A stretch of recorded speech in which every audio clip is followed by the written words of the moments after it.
you would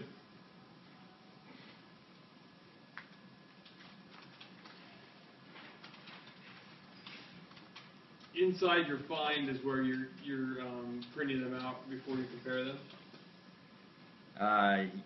Yeah. I'm saying this is going to be compared to this, basically. Okay. In your comparison operator. Okay. You have a comparison operator, right? The is equal operator. Right inside there, display the object that this points to, and also display the object that's being passed in as well. So you have another place to check the things that are being compared. Okay. That would be, you'll find some difference, or you'll find that your comparison operator isn't working the way you thought it was. Oh yeah, I'm actually doing that already. Yeah. So you're displaying it right inside there. Uh-huh. And it looks fine. I mean, everything looks exactly the same.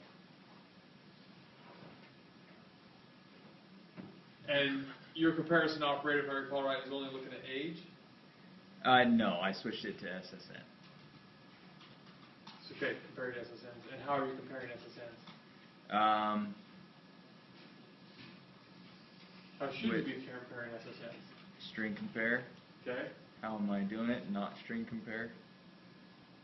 That might be it. You're not using string compare? Mm-hmm. The SSNs are strings, right? Yeah, you want to do string compare. Yeah. Thanks. Okay. Thank you for the email. I haven't had a chance to look at it yet. Okay. But it's all that came in. So. Alrighty. I get done with class at 11, so sometime between 11 and 1 I'll probably get a chance to look at it. Alrighty. Okay. If I have any questions, I'll come by after my class at Edward too. Okay. That'd be great. Thanks. Thank you. All right. Somehow, class keeps feeling emptier and emptier. Yeah. Yeah. In all of my classes. I appreciate all of you here today. Our schedule's a little off. We did not get the templates before the break. We covered templates on Tuesday. I'm hoping that the code that we end up with on Tuesday is a template for templates. At least as a starting point for you as you're working through trying to get your list converted over to template. If your list isn't working yet, then that's probably not what you should be working on yet, right? If your list isn't working yet, then you need to be making contact with me. You remember that Friday at 9 I'll be here. I would love to go through anybody's code that they're having battles with during that time. This is a great forum for me to have that hour here that I can help several people during that time. Many people I can go around and help. So. And you can be working on your code, just I need a little pointer, you can keep working on it. So I like that time.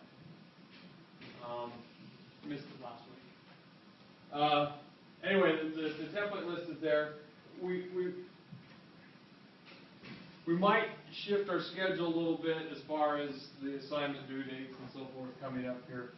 But keep working. If you haven't got your list done, you got to get it done. If you haven't got your template done, you need to get that done. So keep working on those. Anyway, inheritance and polymorphism, we're going to push off to talk about starting next week, and we'll move these other things down a little bit. We'll be squishing a few things out here and there as we get to the end of the semester.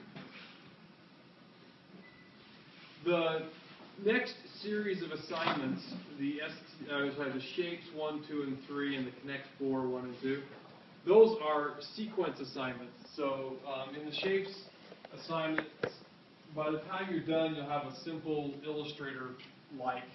a vector graphics drawing program. The user will be able to click and draw circles and triangles and lines and rectangles and things like that. You'll have a little drawing program that the users will be able to use. And the programming purpose of those set of assignments is that you'll actually be dealing with a lot of classes, and you'll be using those classes in a way that makes good use of inheritance and polymorphism, which we haven't talked much about in this class, but in 1410 you at least learned what those things were, right? So we're going to look at doing those things from a C++ perspective next week. But in order to do that, you also need to be able to do graphics. We haven't covered graphics at all in CS3005, right? If only we had Game, right? We could just fire that up and it'd be easy. So we're going to cover graphics today. Your future assignment, this Connect 4 assignment, if you've ever played the game where you drop checkers into a grid, trying to get 4 in a row, either vertical, horizontal, or diagonal, that's what this assignment is to make that game. So you have a couple weeks to do that at the end of the semester. Okay, so you ready for some graphics?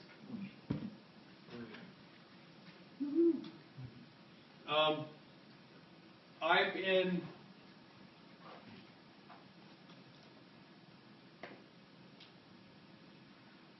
I'm in Windows today. Sorry. Weird. Sorry. And so if you wanted to work along with me today, you should probably also be in Windows. I'm going to our download site. I put a new download here, OpenGL Windows Glut Project. This zip file here. I'm going to go ahead and download that and throw it on my desktop for working on it today.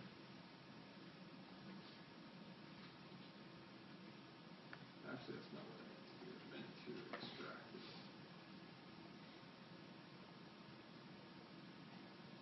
Where did you go? Our course downloads page. And it's the second file from the top on the list.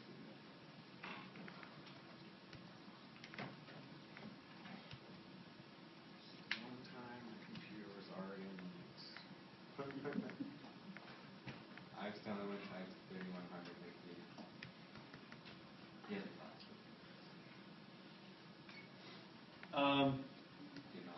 Those who want to unpack it, are you unpacked and looking at it yet, or do I need to wait? Just unpacked it. Just getting to it now. How you doing?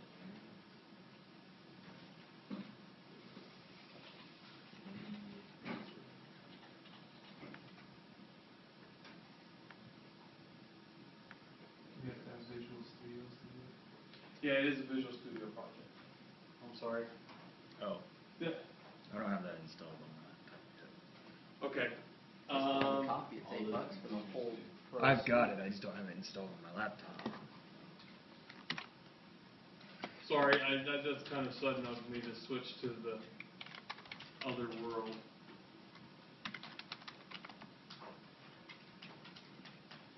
The dirty, dirty underworld of Windows. So, a Visual Studio project actually is constructed in a hierarchical form. Visual Studio has a concept of solution. A solution is a collection of programs and or libraries of software. So it's a collection of different build targets. Then, inside of solutions, you have one or more projects. And the projects then usually result in an executable program, or they result in some sort of library of software that is going to be used in other projects. The particular starter kit that we have here to look at graphics is a solution that only has a single project in it. But remember that we start with the solution. That's our high-level object. So I've got this thing here called Glut 2011. That is our starter project, or starter solution. And you notice if I hover over it, it says Microsoft Visual Studio Solution. I'm going to double-click on that, and Visual Studio should fire up. I won't say how quickly. Pretty fast for me. What if it says there's an error when you do it? When you click on the solution file, It says one or more projects in the solution were not loaded directly. you say OK. Yeah. Stop at window. Let's go to the compiler. told me to. Like, it has an old version. I must just be doing it wrong somehow. Well, I don't think you can double click incorrectly, but there could be incompatibilities between the version of Visual Studio that generated this file and the version of Visual Studio you're using. Were you using the newest one?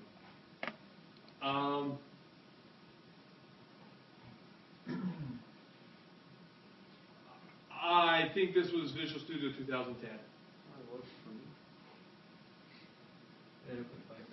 me. I'm ignoring all the errors and warnings that came up on mine. Eventually, I ended up with this display right here. By just clicking OK as I went through.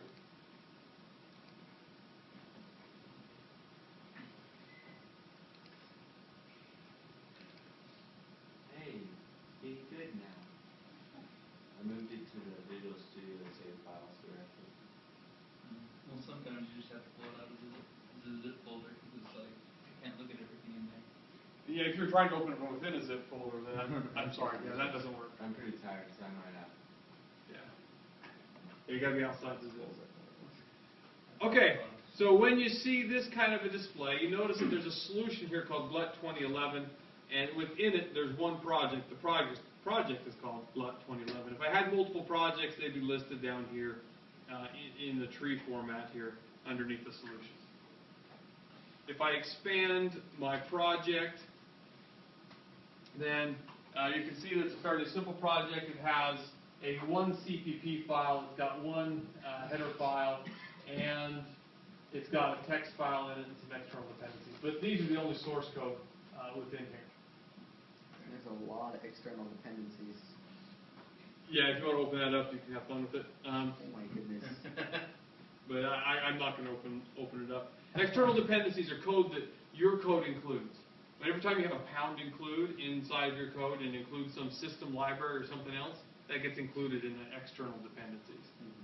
So things that we have no control over, really. Yeah. Okay, we're not going to look at glut.h first. We're going to look at graphics 1 CPP.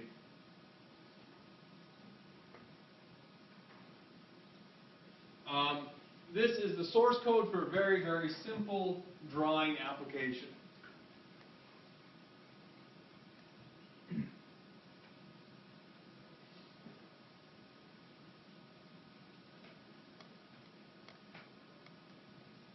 If you search a little bit down the file here, I'm going about a little over a third of the way down through the file, there's a function called display.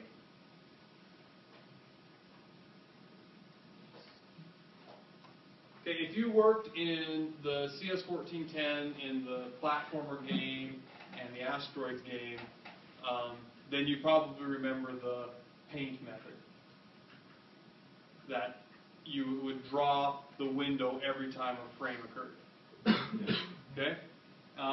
And so you remember that the way that those kind of graphics programs work is they have some certain frame rate they try to achieve, where they try to redraw the screen a certain number of times a second.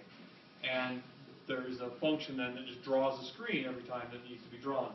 Well, this display method, or display function we have right here, is that function. It draws all the pixels on the screen that need to occur. And it draws at every frame that the program needs to draw. We'll look later at how this actually gets set up and registered. But this collection of code here that you see, you probably don't recognize anything, is what causes the window to be drawn correctly. First off, we clear the window so it has no leftover pixel data from the previous iteration. We choose a pen that has this color right here. This color is actually blue, full blue. You might have been used to choosing colors as triplets of red, green, and blue, where each channel is 0 to 255. Okay? This is similar to that. This color choosing mechanism actually chooses a color with the red, green, and blue channels, but instead of being 0 to 255, it's 0 to 1. So on and off. No, it's actually a double precision value, so you can put 0.75 or things like that in there. So it has just as much fine-grained control as the other version. Okay, so basically we cleared the screen, we choose a blue colored pen, and then we call a function that draws a rectangle. You can probably guess this is, there's two ways to potentially draw rectangles, right? Specify two corners, or specify a corner and a width and a height. This one, I believe, is the specify two corners. So I think this is going to be a 50 by 50 rectangle located in the upper left corner of 200, 200. There's some code to draw a rectangle, or say triangles, I should say. Triangles take 3 points, and so you have a point, and a point. And finally, we draw a circle with a center position and a radius. After we've drawn those 3 shapes, we pick up a different pen. What color is this pen? Black. Or white. Black. Is it black? Absence is black. And after we pick up that black pen, we then draw some text at a particular location. And then we tell the graphics engine that we've drawn in this buffer. The buffer that's currently being displayed should be swapped out, and this buffer should be put into the display. Double buffering, doesn't remember that? Yeah. Okay. So one's being shown while we draw on the other one, and then we switch which one's shown and draw on the other one. We trade back and forth. Okay.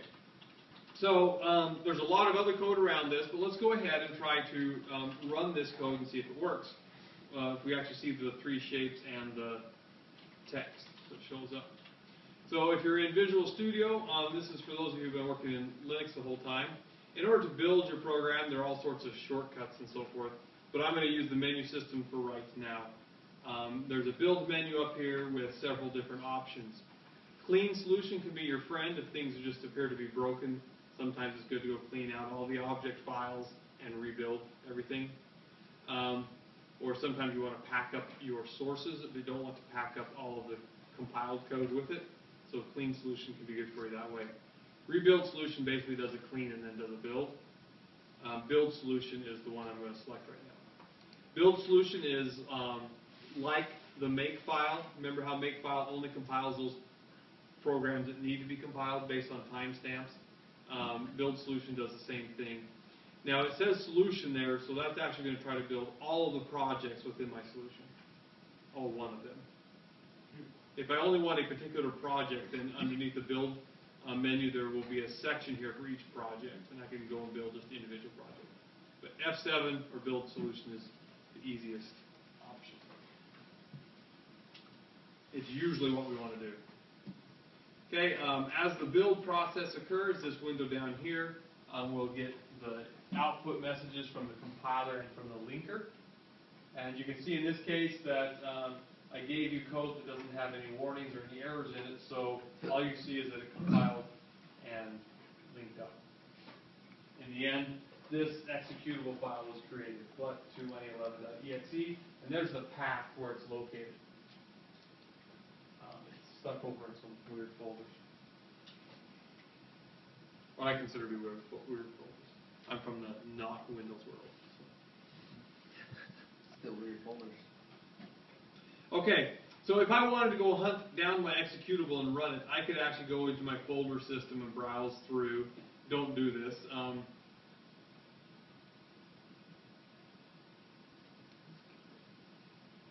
Don't do what you're doing right now. Yeah, don't do what I'm doing now. Do what I say, not what I do. Did I go to the wrong folder? Yeah, I did. Yeah, it's just that debug. There we So go. don't go into the wrong folder. So there's my application right there. So I can go find it and double click on it. Didn't work, did it? Nope. Okay.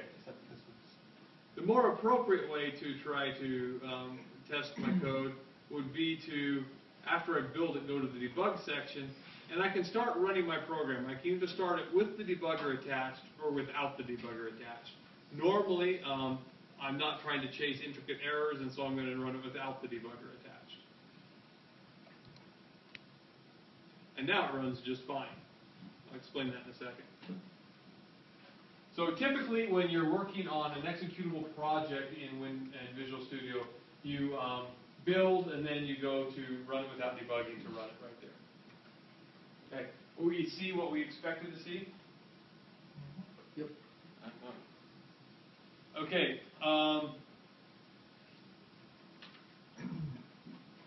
for those of you coming from the Pygame world, in Pygame, this was 0, 0 up in that corner, right? We went over to width and height for this pixel over here. Click it's down on the bottom left. Yeah, what was the coordinate of our circle, do you remember? 5300. 50-50, right? So that means that this is probably the origin of this window system.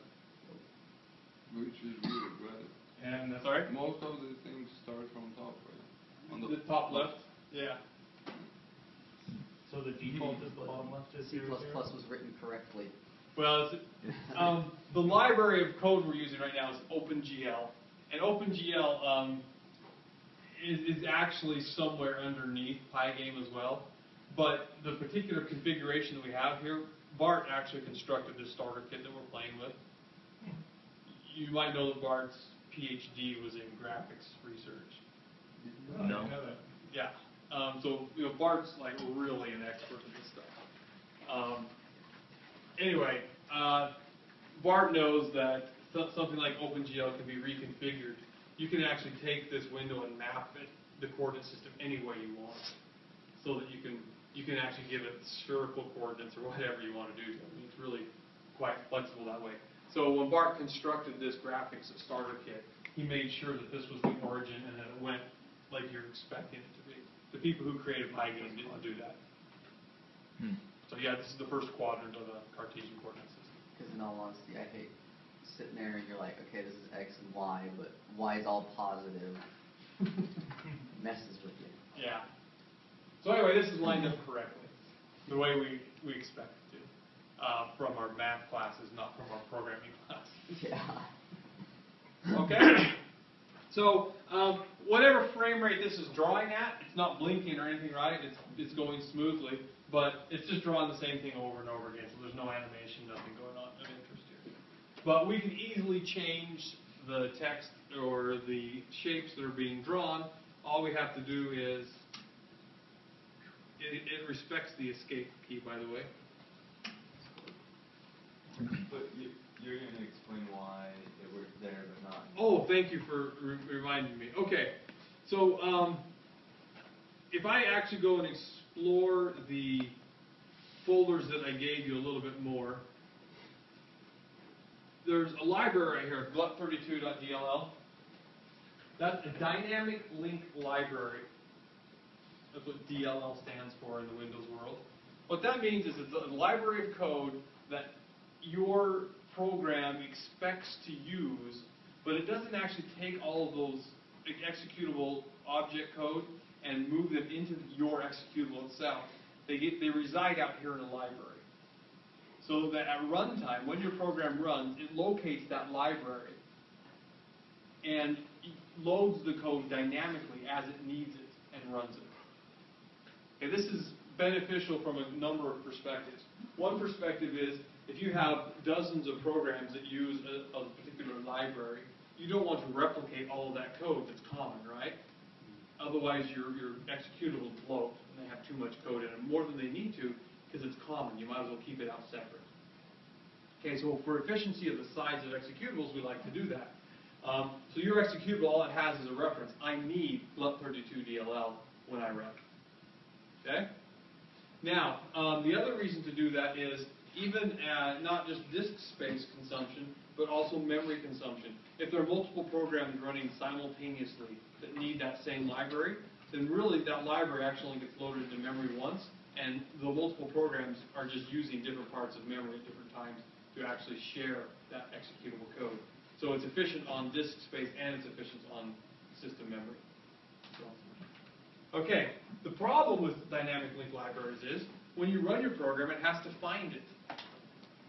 Well, there are some standard locations on your system, whether you're Windows or Linux or OS X or whatever. There are some standard locations that all executables look when they're trying to find a link library. And when they find it in those standard locations, everybody's happy. In this case, this GLUT32 DLL is not installed in one of those system locations. It's part of our project. Unfortunately, when Windows built our executable, when Visual Studio built our executable and stuck it over here in this directory, it stuck the executable here, but didn't tell it where to find the library.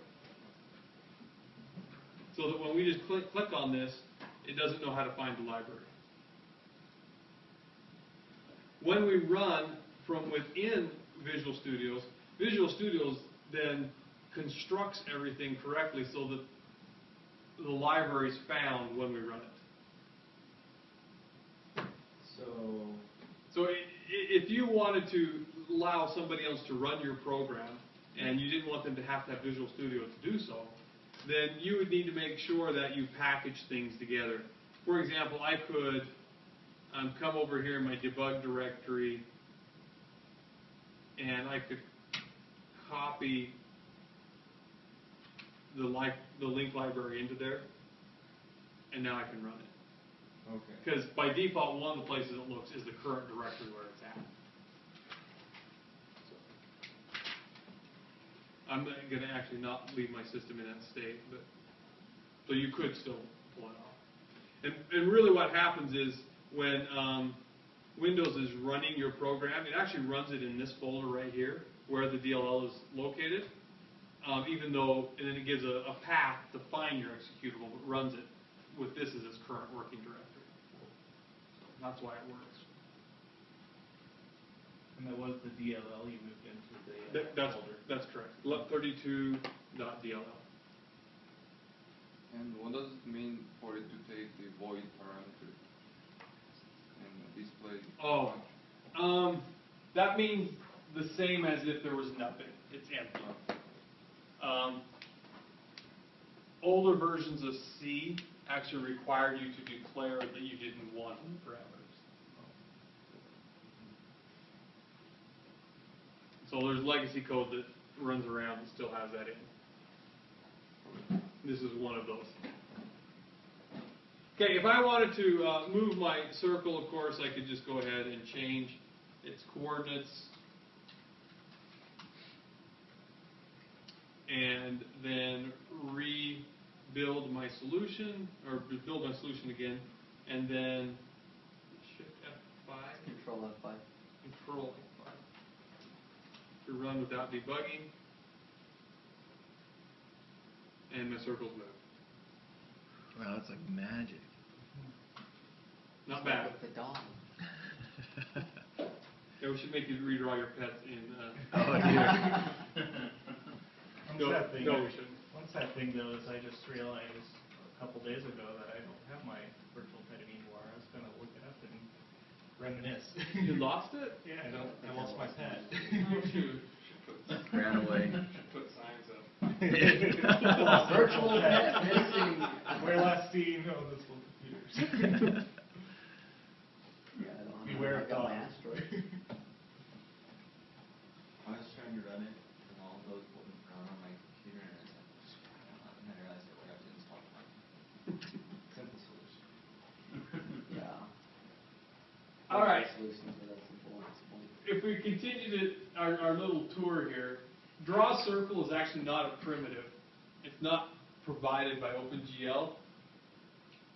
Really? Interestingly enough, the draw circle function that we use is actually a polygon function. So this is, I went back up to the top of the file and scrolled down to the first function definition right here. OpenGL, when you're drawing any kind of shape or object, it basically starts with the GL begin function call and ends with the GL end function call. In this case, you can see that I'm beginning a polygon. And then we loop through 32 times. You're used to for loops. And as we do, we're basically calculating points that are along the perimeter of a circle. And we add each of those points as a vertex into our polygon. So if you look really close at the circle that's drawn there, and you made a big enough circle, you'd be able to see that really what you have are 32 different arcs or I'm sorry, 32 different lines that approximate an arc. And so if you blow your circle up big enough, you'll be able to realize that it's not actually a circle. Well, are they all like that no matter what? Well, if you wanted it to look more circle-ish, then you would up to the 32 and get more points. Realizing that there's a scaling factor here that you have to change as well. All we're doing is using math there to calculate, approximate the edge of a circle. Okay? Rectangles. In addition to arbitrary polygons, the GL library also knows how to actually deal with what we call quads. And so quad, you give it 4 points, and then it knows how to actually draw a rectangle. So here we go with the GL quads, and we give the 4 points in a consecutive order, right? You can't give this point first, and then this point, and then this point, and then this point. That would confuse it, and you would get some bow tie looking thing that's twisted. But if you give them in either clockwise or counterclockwise order, then it will give you a correct quad.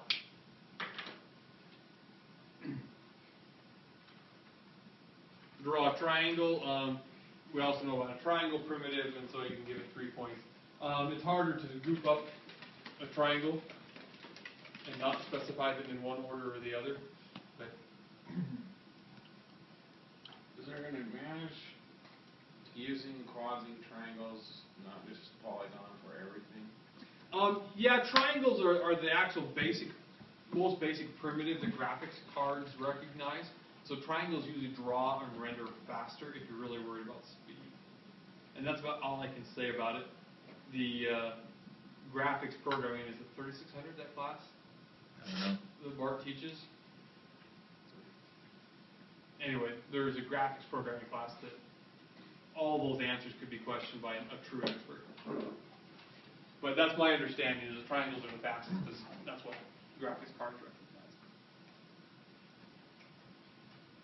And I believe that when you draw a big polygon like this, that there's actually some code underneath that breaks it up into triangles in the end.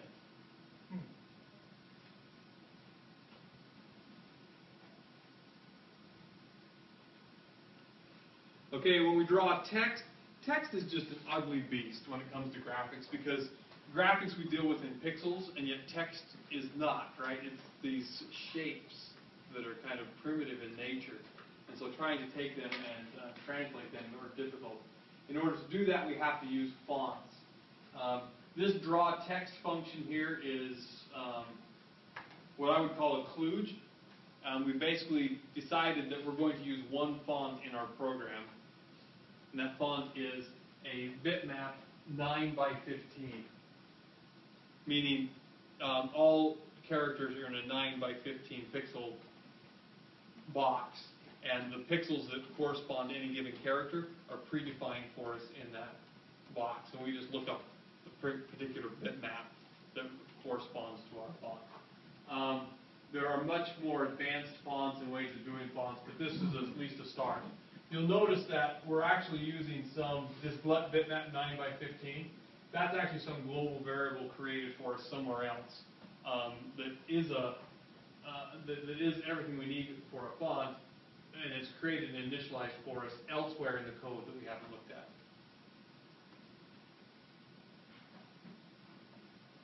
Okay, and then all of this GL blend, GL enable, GL disable, all that stuff is so that when we actually push those bitmaps onto the screen, that it'll actually try to blend them into the background that's already there, and not be quite as harsh. And so in the end, we're looping over the characters of our string. Notice how this is actually assuming that we have a C string, a null-terminated C string, right? It uses string length function out of the C library to find out how many characters we're trying to draw, and we loop over each character using this library function to use the font to translate that character into bitmaps and render them onto the screen.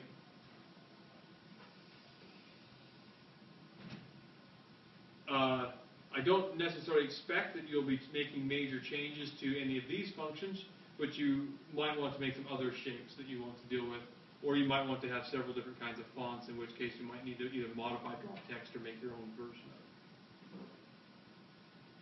Okay, there's our display function, which we already looked at. There's also a keyboard function. The keyboard function, from those that remember the Pygame stuff, we had a, what was the other function that handled inputs? It wasn't paint, it was game logic. The game logic function that you would recognize when mouse or key events occurred. The keyboard recognizes when keyboard events occur. And this is called any time that a key is pressed. So what we receive in is unsigned char, which is basically a number between 0 and 255, which represents some key code. And X and Y, I believe, correspond to the current position of the mouse at the point that this occurred. If you look at our switch statement here, have we done switch statements? Not that I remember. Okay, you know what if and elif are? Yeah. Or elif, right? Switch is a more primitive case of decision making. Switch works like this. It takes the value that you're switching on, so this character that was sent to us, and then basically it has if C is equal to 27, then do this. Else if C is equal to the ASCII code for B, then do this. This is the else. If nothing matched, then do this. So it's basically an if, else, if, else, if, else, if, else structure that's shorthanded, because rather than having complex comparisons in your tests, your comparison is always, does this variable have this value? So you can have a list of values that they might occur. So in this case, if the character that comes in is character code, ASCII code 27, which matches the escape key, by the way, then you will exit the program. If the user gives a B, then we don't do anything yet, but we could put some code here to do something when the user presses B. By default, we don't do anything, just return. And then, what we assume is if the user had us make a change, then we want to redraw the screen, right? If the change occurred, and so this let post redisplay basically says make sure that the screen gets redrawn now.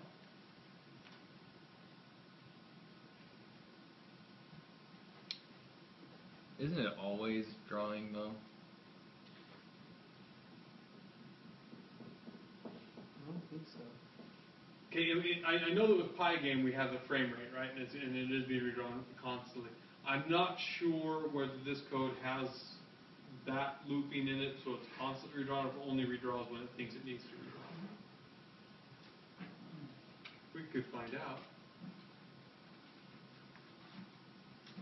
You know, in Asteroids, when we built Asteroids, we actually didn't redraw the frame until we did something. Until we put movement in with the asteroids, and then it was constantly redrawing it.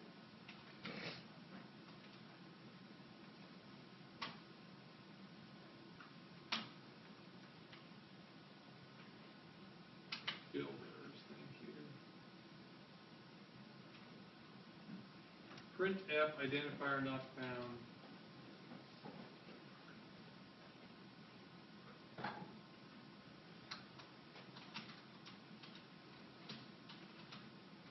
Sorry, question. Yeah. With programs like Visual Studios, could you theoretically open other programs that you have and look at how they were programmed, or are they usually file protected, so you can't? So most programs that you have already been compiled, and Visual Studio can't open up a compiled program and show you the source code for it. Are there decompilers out there? There are disassemblers, but not necessarily decompilers. Because the code that ends up in the executable, the byte code that's there, it doesn't have direct, it can't be mapped directly back to the source language. It can be rewritten in assembly language, which is just a textual representation of the binary code. So, I got kind of skill assembly language for you. Right. So wait for your 2810 class. Oh. Yeah, I already know I'm not a skilled assembly language. Okay, okay. So, it looks to me like it's only being displayed when it needs to. Okay. There isn't a constant frame here. So I apologize about my frame rate discussion earlier.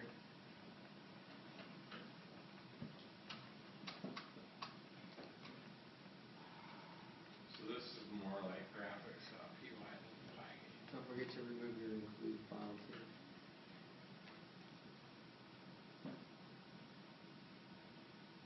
I can't triple click to get a line?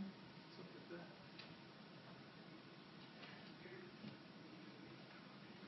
That's weird. Yeah. What did you look at the end of the line? No, it only gives you the word, it doesn't give you a line. Stupid Windows. Okay. That's in Visual Studios, that's not Windows. Yeah, Right, it's- right, yes. Visual Studio apparently doesn't think you need a line at a time. Seems kind of odd, maybe there's an option or something you could change. Yeah. Okay, the next function to look at here is the reshape function.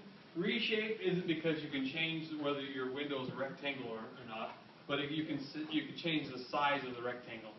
And so the code that's in here basically reconstructs the OpenGL model of your window so that it handles the fact that the user has resized the window. So it has to do with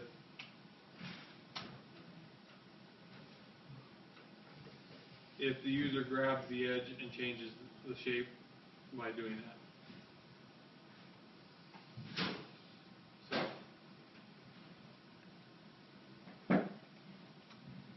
So that's what reshape is taking into account. And I told you that Bart knew how to make sure things were in the right quadrant and all that. Some of this is reshaping that quadrant to make sure it's still projected correctly. And I'm not prepared to explain any of that to you today. It's black magic to me. I had a great conversation with Bart about it one day, and I felt like that was good. I knew he understood. And I felt like if I had to understand it again, I could, but I'm not going there. On the side note, if you know how to select a line in Word, that works. How do you select the line in Word? You just click to the left of the line. Oh, I took it to the wrong side. It's the right side. It's like between the gray and the white, just one click. Image, there you go. What'd you do? I made the Oh, I- function go away. Oh. Visual Studio can collapse functions. Yours doesn't have enough. There's not a lot of room in between the Yeah. lines. In the space Yeah. between the long black line. that Yeah, goes down between the left debug side line and the gray. function line. Yeah, right there. Well, it's supposed to. It's worse than The mine. mouse, the mouse shifts to the other direction when you're in the right spot. Yeah. Yeah, yours is different. That's okay. I don't spend enough time with Visual Studio to worry about it. Thanks, Tom. You should be proficient in whatever development tools you use. I'm glad the person brought it up because this is what I use. Cool. That'll be Yeah, handy this later. is what I use too, that'll be nice. Okay, the mouse function is called every time the mouse is clicked. So you can see here that we could deal with if the mouse, it was the left button, the middle, or the middle button. There is a right button as well, by the way. And whether the button was pushed down or whether the button was let up. So you can actually deal with all sorts of interesting click options inside of there. Remember that this code is meant to be a template for you to actually write some sort of application. This particular function here, initialize my stuff, is built so that this will be called at the start of your program. So if you have any data or data structures you want to set up to initialize your program, this is where you would do that. So for example, I could do something like,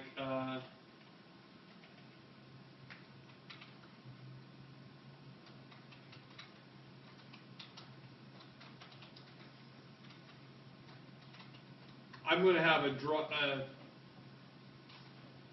extra circle that I want to draw on the screen, but initially I want it not to be drawn. So I'd initialize it to be not drawn. Then I could go up in the draw code, or the display code up here, and say, if G draw extra circle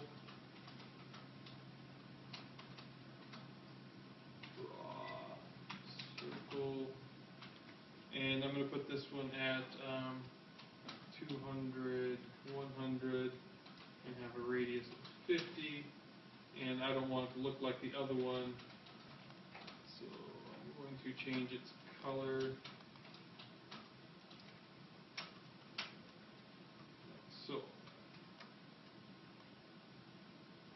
So if that variable becomes true, then I'll draw. If the variable's false, I won't draw it, right? Okay, I'm going to go back to the keyboard case, and when the B is pressed, I will say G draw extra circle equals not.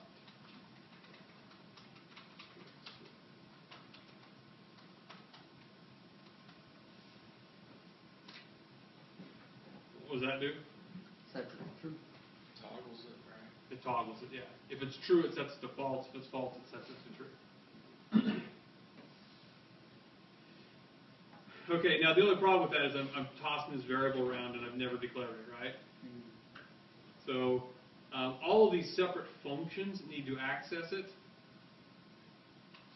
So I need to put it in the global space.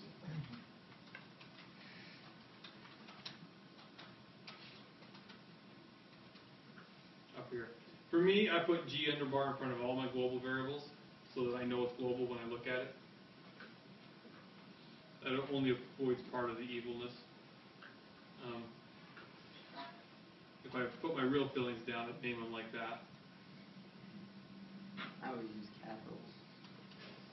Capitals also helps. I use capitals for constants though, so this is something I intend to change. Okay, so please stop. Oh no. You broke it. I clicked on something I didn't mean to. So if everything's changed correctly now, I could rebuild this, and initially that will not be displayed. If I press the B button, it becomes displayed. If I press B, it goes off. If I hold down the B button, okay, Some kind of rave party going yeah, on. I'm a little more excited than the rest of you, but that's okay. I always like to see when some kind of program works.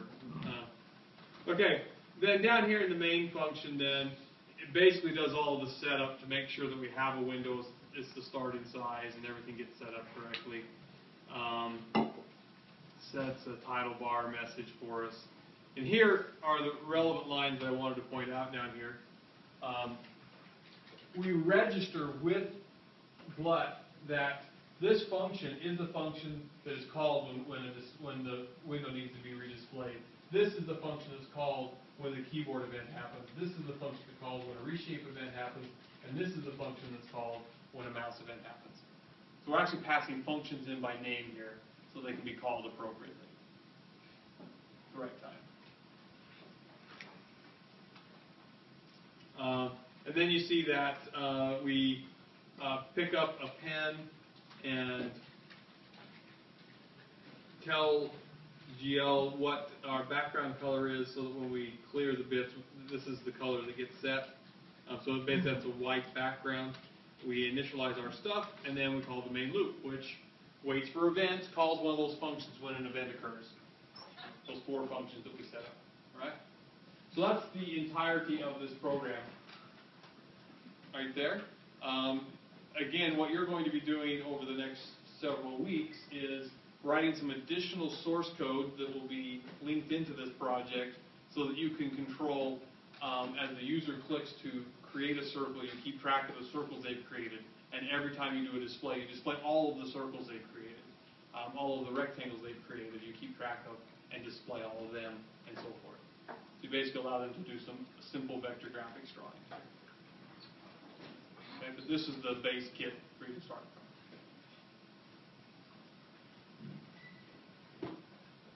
And now you can also, if you want, go take your Asteroids game from 1410, convert it over to OpenGL. Now you can have a Windows executable you can distribute. It'd be fun, right? Thank you. In fact, we should change. Never mind. We're not going to change our assignment this semester.